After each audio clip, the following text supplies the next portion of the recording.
In the winter of 1098, during the First Crusade, a European army reached the Syrian city of Marah.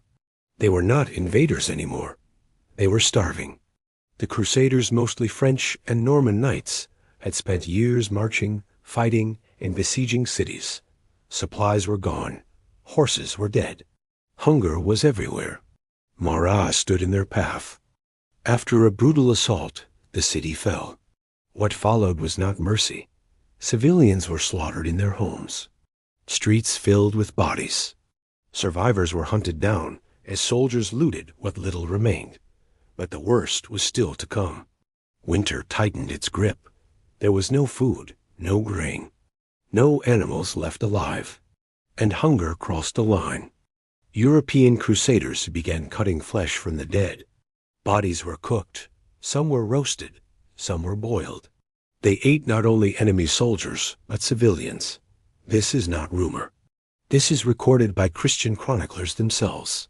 Fulcher of Chartres, a crusader and priest, wrote of men driven by hunger beyond humanity. Other European writers describe soldiers openly consuming human flesh in the ruins of Marah.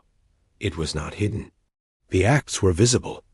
Locals were forced to witness it. Fear spread faster than any army. Nearby cities heard the stories and surrendered without resistance. Terror had achieved what weapons could not. Marah was left destroyed, emptied, and abandoned. The Crusaders moved on, carrying with them a reputation that would stain the crusade forever. This was not a moment of madness. It was the result of prolonged warfare, religious extremism, and desperation colliding. The siege of Marah exposes a truth often ignored in European medieval history. When hunger ruled, faith collapsed. When survival mattered, morality disappeared. And men who marched under holy banners became something far worse.